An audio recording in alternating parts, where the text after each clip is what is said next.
Bonsoir tout le monde. Euh,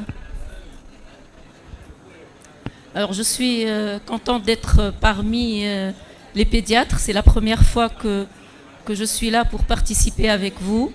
Et j'ai été chargée de vous parler de la grippe avec ses aspects préventifs essentiellement. Alors, je suis réanimatrice de formation, donc je suis professeure en réanimation et j'exerce à l'hôpital Abdrahman Memi de l'Ariana. Et je suis là pas en tant que réanimatrice, mais en tant que responsable de la surveillance des cas sévères de grippe au sein du programme national pour la surveillance de la grippe en Tunisie.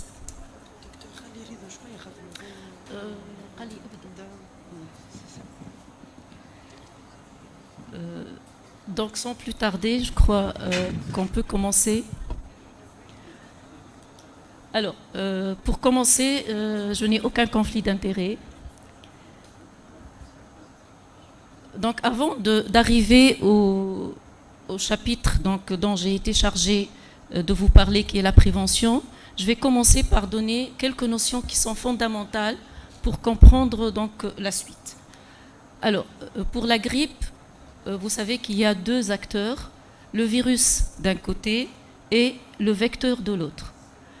Alors le virus, c'est un orthorhinovirus qui peut être du genre, donc c'est un virus ARN qui peut être du genre donc ça peut être un virus A, B ou C, et dans chaque genre, il y a des sous-types A, B, donc des types A, B et C, et des sous-types donc qui sont reliés à ces antigènes de surface au niveau du virus. Alors comment donc, on arrive à avoir une infection et des virus qui changent? C'est parce qu'il y a une évolution génétique donc constante de cette maladie qui est la grippe, en rapport avec le changement des antigènes de surface. Et ces changements peuvent être de deux types. L'une mineure, c'est la dérive antigénique qui touche, donc quand il y a une dérive antigénique, donc ça touche 10% de la population au cours de la saison donc grippale. Et ce changement-là, il a un impact important. Et en raison de cette dérive antigénique, il y a tous les ans la nécessité d'avoir un nouveau vaccin contre la grippe. La deuxième modification, c'est la cassure antigénique. Et c'est un changement qui est majeur.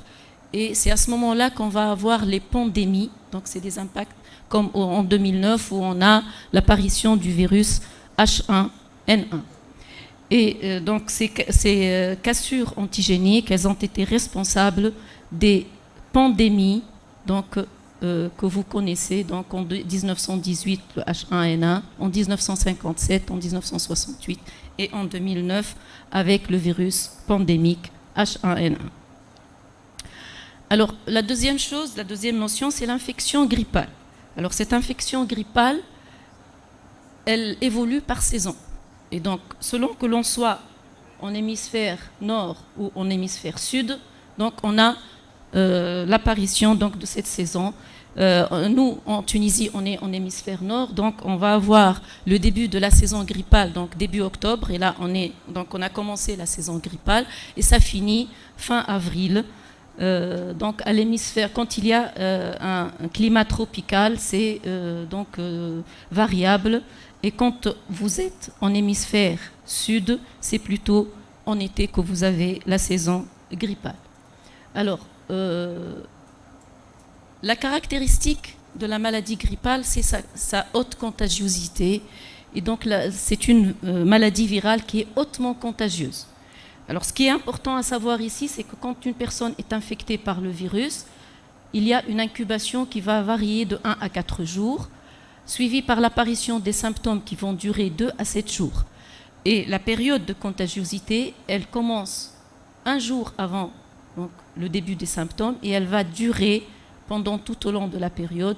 La moyenne, c'est 6 à 7 jours.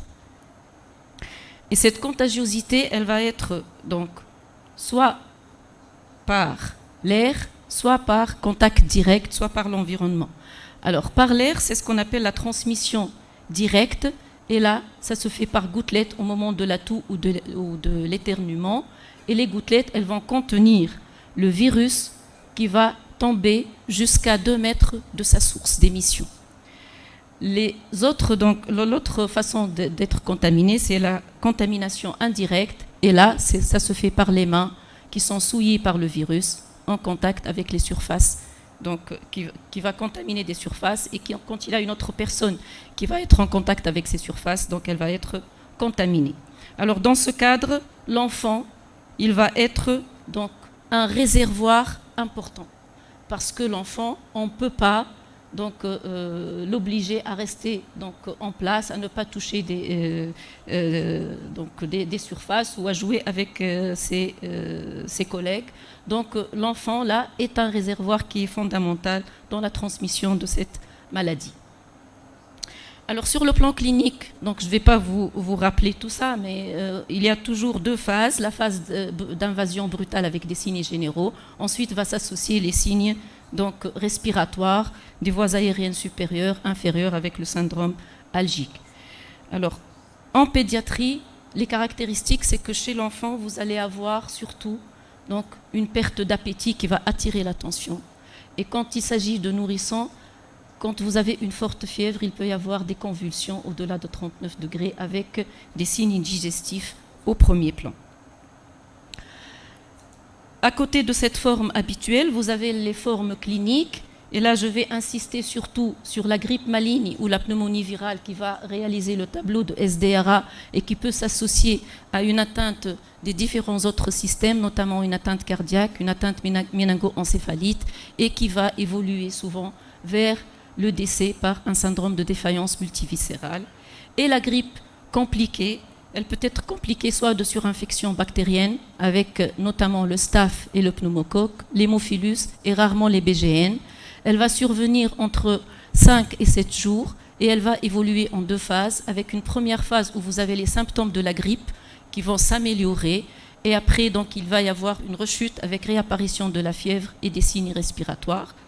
Elle va se compliquer aussi d'infections des voies aériennes, notamment chez l'enfant, donc des sinusites et des otites moyennes. Et les complications sont beaucoup plus fréquentes chez l'enfant que chez l'adulte. Alors, cette maladie, elle va entraîner une charge aussi bien de morbidité qu'une charge financière. Et là, selon l'OMS, vous allez avoir donc les infections respiratoires. Elles sont responsables de 3 à 5 millions d'hospitalisations par an.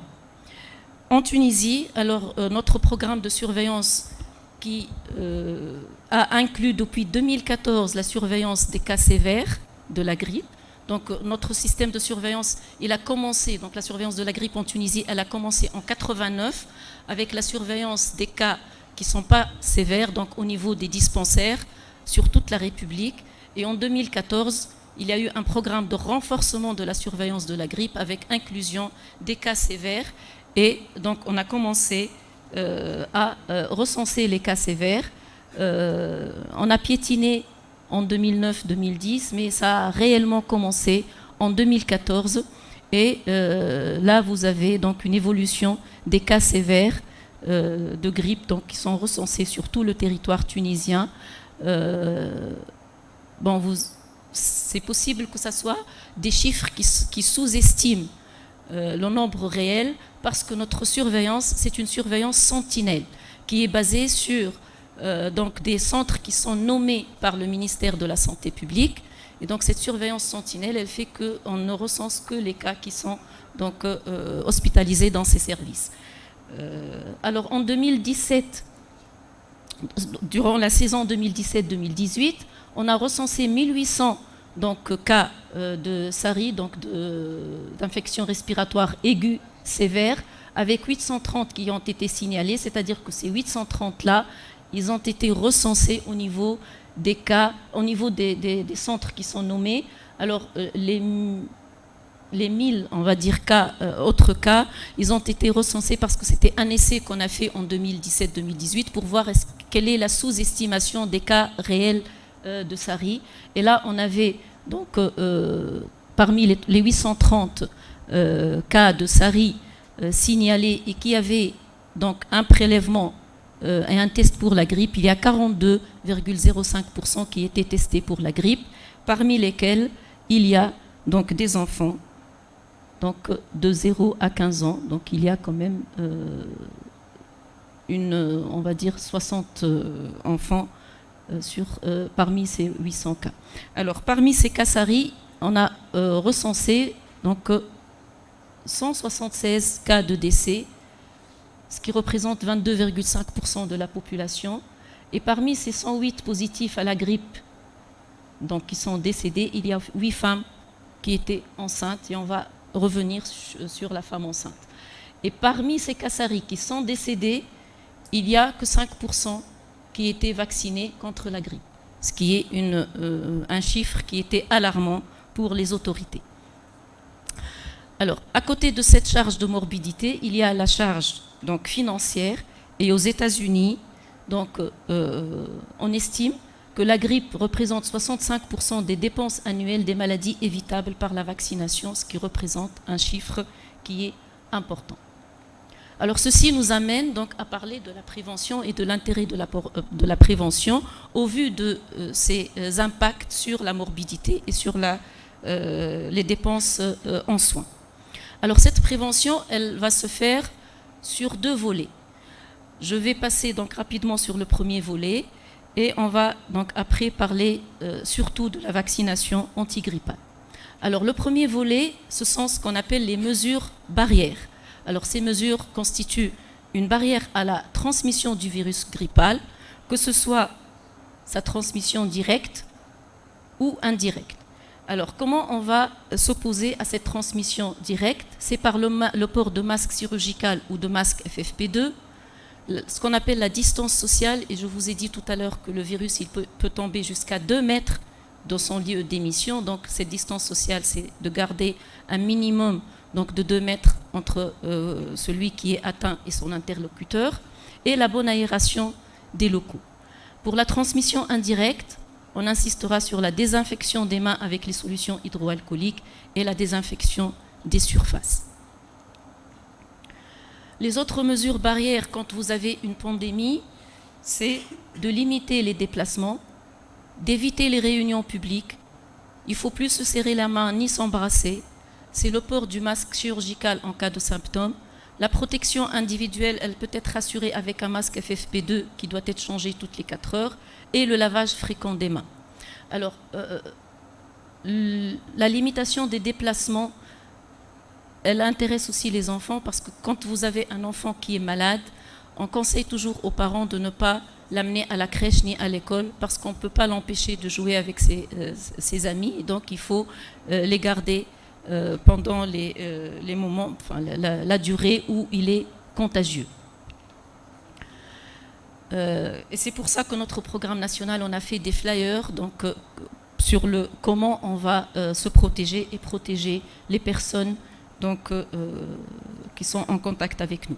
Alors, l'intérêt de ces mesures barrières, c'est qu'elles vont permettre de retarder et d'aplanir le pic épidémique, d'attendre l'arrivée des vaccins et d'éviter la saturation des systèmes de soins. Alors, le vaccin, bien sûr, donc, comme tous les ans, il y a toujours un nouveau vaccin. Donc, des fois, on a un petit retard à l'arrivée des vaccins. Et donc, ces mesures barrières, elles vont permettre d'éviter un peu la transmission de cette maladie. Alors, dans les structures sanitaires, quand vous avez quelqu'un qui est suspect de grippe ou là, qui a une pneumonie, il faut donc instaurer les mesures d'isolement, que ce soit par précaution contact ou gouttelette. Ces précautions contact consistent en le port de gants, de surblouse, l'hygiène des mains par le savon chirurgical ou les solutions hydroalcooliques, le nettoyage des surfaces et la gestion des affaires des malades. Pour les précautions gouttelette, c'est le port du masque chirurgical par le personnel soignant et quand il va faire donc les gestes invasifs, c'est un masque FFP2 qui est obligatoirement porté. Donc, parce qu'il va permettre une meilleure donc, protection des personnels soignants. Alors, ces mesures ne pourront être levées qu'après l'obtention de la pyrexie et la résolution des symptômes respiratoires, ou bien quand vous avez un résultat de prélèvement qui est négatif pour la grippe. Alors, à côté de ces mesures barrières qui sont très très importantes et qui sont, comme je vous l'ai dit, un moyen pour nous permettre de limiter un peu la propagation de la grippe, il y a la vaccination antigrippale. Alors, cette vaccination antigrippale, pour l'OMS, et en 2017, l'OMS, elle insiste sur la vaccination, et pour l'OMS, c'est le moyen le plus efficace pour prévenir la maladie grippale. Donc la vaccination, elle est donc sans effet secondaire, et elle est, surtout pour les vaccins trivalents, elle est utilisée depuis plus de 60 ans, donc on a beaucoup de recul pour dire que c'est un moyen de prévention qui est efficace et sans effet secondaire majeur. Alors le vaccin, donc, et par ailleurs, donc vous parlez tout à l'heure de l'utilisation des antibiotiques, c'est aussi un moyen de protection et de lutte contre la surconsommation des antibiotiques, parce que quand on a une maladie virale, ça ne sert à rien de mettre des antibiotiques. Alors, je vais situer l'année 2009 comme référence parce qu'elle a marqué beaucoup les esprits, l'année 2009, plus que les autres pandémies. Alors, avant 2009, la vaccination antigrippale, elle est utilisée et elle est donc recommandée d'après l'OMS et d'après plusieurs sociétés savantes pour le sujet, donc individuellement, pour les sujets qui sont supérieurs à 65 ans, les sujets qui résident dans des établissements de moyen et de long séjour, les sujets qui ont des pathologies chroniques, pulmonaires, cardiaques, rénales, diabète ou autre chose, et les immunodéprimés. C'est aussi une recommandation pour la prévention collective. Et là, on va parler du personnel de santé et du personnel navigant, que ce soit dans les aéroports ou dans les bateaux, mais aussi les grands voyageurs. Donc ça, ce sont des indications qui sont importantes. Alors, comme l'année 2009 était une année pas comme les autres, elle a fait, donc il y avait de la panique un peu partout dans le monde, donc l'OMS, elle avait établi de nouvelles recommandations pour la vaccination antigrippale. Et là, les premières intéressées par cette vaccination, ce sont les sujets à haut risque de complications. Et la femme enceinte, elle est citée en premier dans cette catégorie de personnes qui sont à haut risque de complications, suivies par les enfants, dont l'âge varie de 6 mois à 5 ans, donc les deux catégories. On garde les sujets qui sont âgés de plus de 65 ans et les sujets qui ont des pathologies chroniques.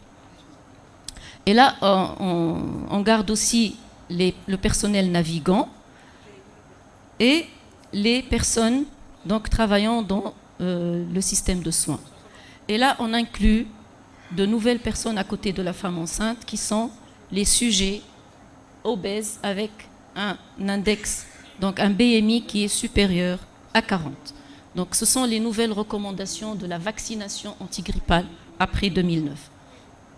Alors en Tunisie, donc, comme en France d'ailleurs, donc, ce comité de surveillance de la grippe, il a donc établi un guide de surveillance de la grippe en Tunisie qui est donc disponible sur le site du ministère de la Santé publique. Et on a repris donc tous les aspects de cette maladie grippale en passant aussi par la grippe aviaire qui a fait couler beaucoup d'encre aussi en 2009. Et donc pour le comité en Tunisie, on a gardé les mêmes indications, donc les mêmes recommandations pour la vaccination antigrippale, mais on insiste comme un pays donc, musulman pour la vaccination obligatoire pour les pèlerins. Donc ça, c'est quelque chose de fondamental pour les Tunisiens. Et toute personne qui va partir à la Mecque, elle doit obligatoirement se faire vacciner contre la grippe. Alors, les doses à donner chez les enfants, donc l'exemple de la Vaxigrippe, donc c'est en fonction de l'âge. Si vous avez entre 6 et 35 mois, donc c'est 0,25 millilitres. Supérieur à 3, donc de 3 ans et plus, c'est 0,5 millilitres. Et là, pour le nombre de doses, donc de 6 mois à 8 ans, c'est quand l'enfant n'a jamais été vacciné, c'est 2 doses à 1 mois d'intervalle. Et s'il a été déjà vacciné, c'est une seule dose. Et au-delà de 9 ans, c'est comme l'adulte, donc c'est une dose de vaccination antigrippale. Bien sûr, je ne vais pas insister sur le fait que quand vous allez faire la vaccination chez l'enfant, il faut le rassurer, donc essayer de le détourner, de détourner son attention de cette seringue qui va être donc piquée. Là, il faut lui dire, oui, il faut l'informer, mais après, quand on va faire le geste, il faut essayer de détourner son attention. Alors, et j'arrive maintenant au personnel soignant. Alors, pourquoi on insiste sur le personnel soignant, et on fait partie donc de ce personnel? Il y a 3 raisons qui nous amènent à recommander la vaccination chez le personnel soignant. La première, c'est pour se protéger lui-même et sa famille. Et là, la vaccination, il a été démontré qu'elle est très utile, et parce que le taux d'attaque de la grippe est beaucoup plus important parmi les travailleurs de santé que dans la population générale, et ça a été démontré donc, dans la littérature. La deuxième raison, c'est pour protéger ses collègues.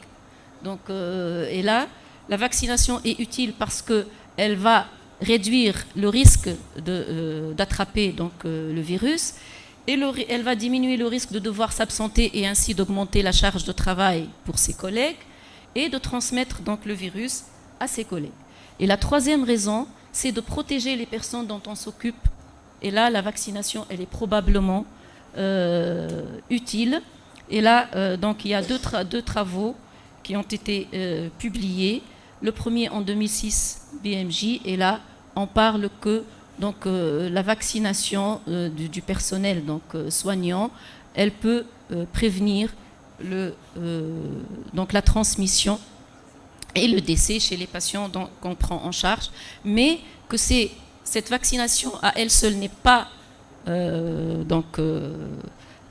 efficace toute seule. Il faut les moyens barrières dont on a parlé tout à l'heure. Alors cependant, et malgré le fait qu'on sait que la vaccination, elle prévient la maladie, elle va diminuer donc, le risque de décès. Pardon. Donc, on a ici, donc, en Suisse, qui est réputé comme un pays où les gens sont disciplinés, il y a uniquement 20% du personnel soignant qui se fait vacciner contre la grippe. Alors, aux États-Unis, plus de 70% des étudiants en médecine ne se font pas vacciner. Et en France, qui paraît être le pays donc, où il y a le plus de réticence pour la vaccination, il y a plus de 80% des aides-soignants et 78% des infirmières qui ne se font pas vacciner. Alors le vrai problème en fait pour la vaccination, c'est cette perte de confiance vis-à-vis donc du vaccin. Et cette perte de confiance, c'est un problème international. Donc il n'y a pas que la Tunisie qui souffre de ce problème, parce que le personnel soignant en Tunisie, on est à peine à 3% de personnel qui sont vaccinés. Et donc la France, il paraît que c'est le pire pays européen en termes de perte de confiance dans la vaccination. Alors, cette perte de confiance dans la vaccination, elle est en fait en rapport avec certaines idées reçues. Et ces idées, donc mauvaises idées qui sont reçues, c'est la mauvaise fabrication du virus, notamment quand on a une pandémie. On a une pandémie, on dit que c'est rapide, le vaccin il a été rapidement fabriqué, donc il paraît que c'est ça ne correspond pas aux normes. La mauvaise efficacité. Et il y a des gens qui vous disent je ne me fais pas vacciner parce que l'année dernière je me suis fait vacciner et donc j'ai quand même attrapé la grippe. Et la troisième et la plus importante, c'est les effets secondaires. Les effets secondaires, et notamment les effets secondaires concernant le Guillain-Barré et la sclérose en plaques. Et là, ça pose réellement un problème concernant la vaccination. Alors, comment on peut améliorer cette vaccination au sein du personnel soignant? Alors, les Israéliens, ils ont Donc en Israël, quelqu'un a eu l'idée de proposer que celui qui veut travailler dans le système de santé, donc que ce soit les aides-soignants ou qui veut travailler dans la santé publique, il ne peut être recruté que s'il accepte de se faire vacciner.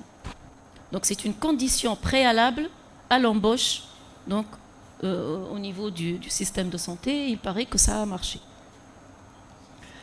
Alors, mais je pense que le moyen le plus donc intéressant à proposer, c'est la formation et l'information. Il faut parler de ce vaccin. Il faut dire tout ce qu'on en sait et tout ce qu'il faut savoir sur la vaccination. Alors, parmi ces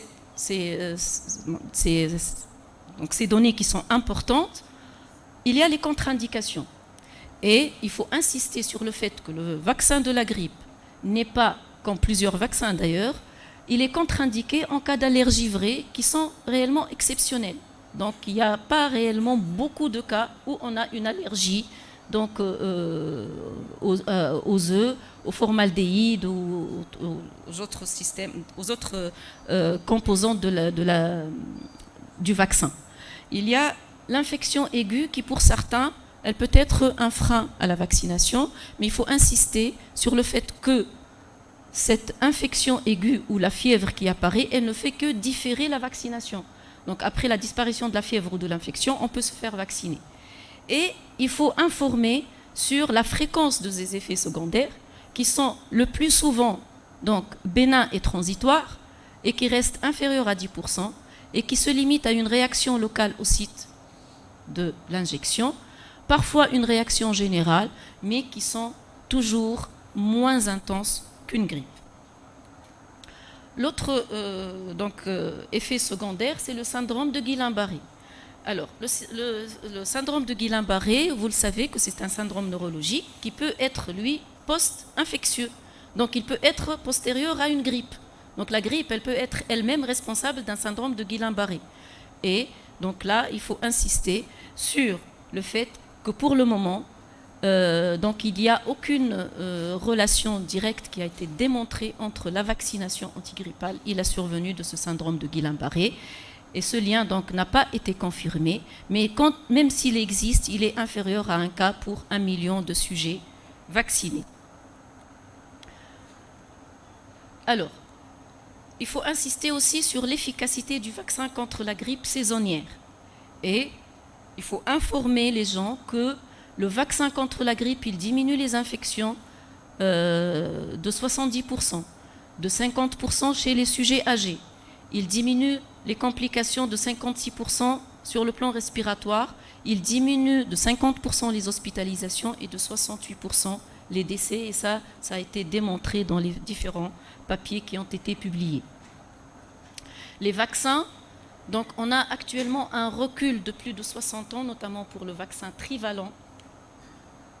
Et là, ce vaccin antigrippal, donc il faut insister sur le fait que c'est un vaccin qui est inactivé à antigène de surface. Donc, il ne faut pas craindre. Donc, les gens, ils vous disent comment ça se fait, je vais donc m'inoculer le virus vivant. Donc, il faut insister sur le fait que c'est un virus, que c'est un vaccin donc inactivé et à virion fragmenté. Donc, il n'y a aucun risque. L'efficacité sérologique, elle est de 60 à 90% selon les vaccins, selon l'âge de la personne vaccinée et selon la présence ou non de pathologie chronique. Et puis, sur le fait que l'efficacité du vaccin est limitée dans le temps. Et donc, c'est pour ça qu'il faut se faire vacciner tous les ans. Donc, il y a tous les ans un nouveau vaccin qui arrive sur le marché et donc il faut se faire vacciner tous les ans. Alors, c'est l'OMS en fait qui détermine la composition tous les ans, donc la composition vaccinale pour chaque saison en fonction de la circulation du virus. Et pour la saison 2016-2017 dans l'hémisphère nord, donc c'est les types et les sous-types de virus de la grippe A qui sont inclus dans le vaccin. Et quand on va choisir donc le virus de la grippe B, donc c'est soit le Brisbane, soit le Fouquet's qui sera inclus dans le vaccin quadrivalent si on veut avoir 2 sous-types de virus B qui sont inclus dans le vaccin. Mais pour le trivalent, c'est le A H1N1 et le A donc H3N2 et le B donc Brisbane. Alors, c'est ainsi que l'adaptation donc au fil des années a été faite. Donc, au début, donc, on a utilisé le vaccin monovalent. Après, donc, le vaccin bivalent. À partir des années 70, c'est le trivalent. Et là, donc, la nouveauté, c'est que actuellement, c'est le vaccin trivalent qui est recommandé par quadrivalent, pardon, qui est recommandé par l'OMS. Et pour donc depuis 89 jusqu'à 2016, l'OMS avait recommandé 40 souches différentes de vaccins antigrippaux pour l'hémisphère nord. Et donc, c'est tous les ans, c'est un nouveau vaccin qui est recommandé avec un changement. Donc, 8 changements pour le H1N1, 18 pour le H3N2 et 14 changements pour le virus de la grippe B. Alors, pour le processus de développement, donc, on avait dit tout à l'heure que c'est une idée qui est reçue sur le fait que le vaccin était mal fabriqué, surtout en période de pandémie. En fait, il faut insister sur le fait que l'OMS, elle commence le travail déjà en été, donc juste après la fin de la saison grippale, en donc, recensant les différents sous-types de virus qui circulent dans le monde, en fonction que l'on soit en hémisphère nord ou en hémisphère sud. Et la progression, elle va se faire tout au long de l'année jusqu'à donc la fabrication qui va se faire au mois de septembre, et là on délivre le vaccin au mois d'octobre, et c'est comme ça que se prépare le vaccin. Alors pour la saison 2018-2019, donc ce qui est recommandé par l'OMS, c'est le vaccin quadrivalent avec donc les deux types de virus A, H1N1 et H3N2, et les deux types de virus de la grippe B, le Colorado et le Yamagata et le Victoria. Alors, en fait, en Tunisie, nous malheureusement, on va avoir pour cette année le vaccin trivalent, on ne va pas avoir le vaccin quadrivalent. Pour beaucoup de raisons, on en discutera probablement tout à l'heure. Alors, pour la saison 2019-2020, donc déjà pour cette année, c'est le quadrivalent qui est utilisé donc, dans les différents pays. Nous, on reste, comme je vous l'ai dit tout à l'heure, sur le vaccin trivalent. Alors, pourquoi le vaccin quadrivalent est actuellement recommandé par l'OMS? Pour plusieurs raisons. Alors, la première, c'est que la circulation de ce virus B, elle se fait donc de façon, elle peut se faire de façon concomitante pour les deux sous-types de virus, et on va le voir. La deuxième, parce qu'on ne peut pas donc différencier entre les symptômes en rapport avec le virus de la grippe A ou B, c'est la même symptomatologie, et parce que on a moins de donc il y a moins de protection avec le trivalent. Alors pour la circulation du virus de la grippe B, la circulation d'un type ou de l'autre, elle est imprévisible au niveau d'une même région. Et vous voyez ici que dans l'hémisphère sud, vous pouvez avoir en Australie, en même temps, donc en 2002, on a eu le Victoria et le Yamagata. Ici, par exemple, en 2005, on a eu les deux. Donc on ne peut pas prévoir quel type de virus il va circuler au cours de l'année. Et la même chose ici, donc à l'Union européenne, on a la co-circulation des deux types de virus de la grippe B. Et puis sur le plan clinique, comme je vous ai dit tout à l'heure, on ne peut pas différencier entre les symptômes cliniques en rapport avec une grippe A ou une grippe B. Et enfin, ce vaccin quadrivalent, il paraît qu'il donne moins de complications à type d'otite moyenne et moins d'infections respiratoires basses quand on va utiliser le quadrivalent. Alors bon, plusieurs manufactures, dont donc Sanofi qui prépare donc ce virus quadrivalent. Mais cette vaccination, elle va rentrer en fait dans une stratégie globale de lutte contre la maladie grippale. Et cette stratégie, elle va commencer par, comme les étapes en fait de fabrication du vaccin. Ça commence au mois, donc en été, avec le briefing de l'équipe concernant la saison précédente. Donc on va se poser les questions, quels sont les éléments qui n'ont pas marché correctement au cours de la saison précédente. Après, on va faire au début octobre la préparation concrète avec la vaccination entre octobre et le 31 décembre. Mais sachez que la vaccination, en fonction des pics, on peut même arriver on peut se faire vacciner même au mois de février, en fonction, parce que par exemple, si je prends le cas de la Tunisie, au cours de la saison 2017-2018, on a eu un hiver qui était un peu retardé, et donc la vaccination, elle a été retardée, et on a été donc vacciner les gens même au mois de mars. Donc c'est en fonction de la présentation, on peut se faire vacciner, donc même au mois de mars ou d'avril. Après, donc, on va faire donc en novembre un bilan intermédiaire et rappeler l'intérêt de la vaccination pour les gens qui n'ont pas été vaccinés pendant le mois d'octobre. Et après, donc, au mois de janvier, on va faire un début d'évaluation. Et cette évaluation, elle va se faire à la fin de la saison grippale. Et donc, c'est un cycle, en fait, qu'on va faire. On va instaurer les recommandations. Après, on va se faire donc, un audit sur ce qu'on a fait. Alors, en Tunisie, donc, chaque année, on a un slogan particulier. Et donc, au cours de l'année 2018, concomitamment avec la vaccination contre l'hépatite B, donc, on avait joint ce slogan qui concerne aussi bien donc l'hépatite que la grippe, et donc qui dit qu'il faut vacciner votre enfant, lui et les autres seront protégés. Et là, donc l'OMS, elle a choisi un autre slogan qui est protéger ensemble. C'est donc il faut faire les vaccins, ça marche. Alors, je vous ai dit tout à l'heure que je vais dire un mot pour la femme enceinte parce que c'est important et pourquoi ça a été inclus après 2009 dans la lutte et dans les recommandations de la vaccination. Alors, la femme enceinte, la grippe chez la femme enceinte, actuellement, on sait que la femme enceinte, elle présente une grippe plus sévère que chez la femme qui n'est pas enceinte. Et là, ça a été démontré par les différents travaux, et notamment en 2009.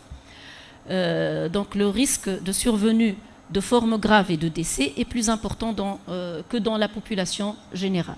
Le risque d'hospitalisation également, et ceci quel que soit le trimestre. Mais plus la femme avance dans le trimestre, plus le risque d'hospitalisation augmente. Et au troisième trimestre, c'est le risque qui est multiplié par à peu près 8, donc, pour se faire hospitaliser. Le risque de mort fétale est multiplié par pratiquement 2. Donc, et ceci a été démontré au cours de la saison donc, grippale 2009-2010.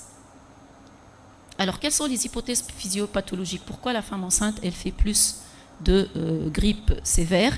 C'est parce qu'il y a une altération de la réponse immunitaire sous l'effet des hormones de la grossesse et une diminution de la capacité pulmonaire par modification des systèmes respiratoires et cardiovasculaires, mais aussi parce que le virus, il va sécréter une enzyme que le placenta donc, sécrète. Et donc, le virus, il est intelligent, il va sécréter une enzyme qui ressemble beaucoup à une enzyme qui est sécrétée par le placenta. Et donc, la femme, elle va percevoir cette enzyme qui est sécrétée par le virus comme quelque chose qui vient du placenta. Et donc, elle ne va pas fabriquer rapidement les anticorps dirigés contre le virus. Et ça, c'est une équipe chinoise qui a mis en évidence cette enzyme. Alors, la vaccination maintenant antigrippale chez la femme enceinte, elle va présenter un double intérêt parce qu'elle va protéger la mère, donc comme dans la population générale, mais aussi elle va protéger le nourrisson jusqu'à l'âge de 6 mois. Et ça, c'est un élément qui est fondamental pour inciter la femme enceinte à se faire vacciner. Quand on va lui dire que vous allez protéger votre nourrisson jusqu'à l'âge de 6 mois, elle prendra son courage entre deux mains et elle va se faire vacciner, et ça c'est important. Et elle n'a pas plus d'effets secondaires par rapport à la population générale. Donc c'est la même chose, les risques donc, sont les mêmes et ils sont limités aux réactions locales. La prématurité, il n'y a pas d'augmentation de risque de complications fétales et aucune augmentation de risque donc, de complications obstétricales. Et ça, c'est un élément important en faveur de la vaccination. Finalement, chez la femme enceinte, donc il y a la grippe, elle est grave aussi bien pour la mère que pour le fœtus. Et la vaccination, elle va protéger la mère et elle va protéger le nourrisson. Et donc, il faut insister sur ça pour faire vacciner la femme enceinte. Alors finalement, il y a 5 messages qui sont importants à retenir. C'est que la grippe est une maladie qui peut être dangereuse. Le vaccin, il est réellement efficace. Et je vous ai montré que ça peut diminuer le risque de complications et de décès.